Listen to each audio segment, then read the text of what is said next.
So this is what the bullet would actually look like if it was a live round. What I'm going to be using is this blank round. So instead of a bullet, they just added a little extra metal and they crimped the front part so it keeps pressure. So it'll give you the pop and give you the smoke, but it won't give you anything that could hurt anyone. Good. But it being black powder, I still always keep about a 5-foot distance from everyone and shoot away, because black powder, you can barely see it on my hand. It was about 15 years ago. It will burn you and it could hurt you. That was from a living history event. We were doing a live fire competition. Right on the front right there, you can still see a few grains of powder in there, that little dark spot. Luckily, I followed all the safety procedures, which is why I only have it on my hand.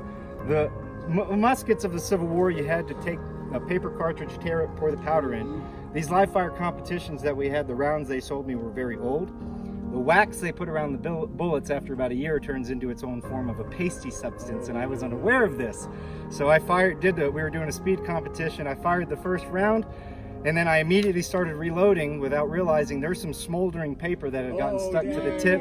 I poured the powder in, seated the bullet. I was grabbing the ramrod the proper way, thankfully, and then I hear the foot and I feel a thump on my finger, and I'm thinking, oh great, I'm in shock. I'm going to turn my hand around and there's going to be a bullet lodged in there. I turn it around, it's just a powder burn. I'm like, I'm okay. I'm out, but I'm okay. So that ended up becoming a big thing. Our old living history unit for Civil War, they have it in an article. This is why we teach it to you, because it did happen to this one person. I'm like, great, immortalized forever. I'm sure you are the only one. Yeah, I'm just one of the fortunate ones that follow the procedures. We do have a few reenactors throughout the years that have come out and they're, nice little burns on their faces. Like, what happened?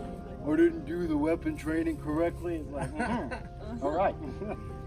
Now this weapon, as I was saying earlier, this is the first one that used a metal cartridge. So it went from 3 rounds a minute with the old muzzle loaders from the Civil War to about 15 rounds a minute. So we increased our rate of fire 5 times for that.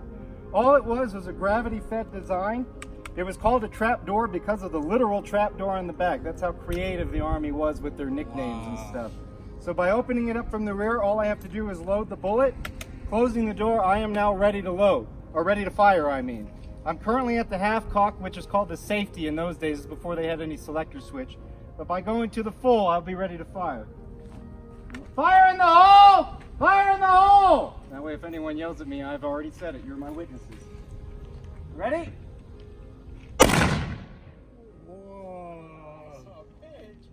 Now that little puff of smoke is only from mine. Imagine about 100 soldiers firing that in. If you're an enemy guerrilla and you're like, oh, there they are. Yeah. That was the problem.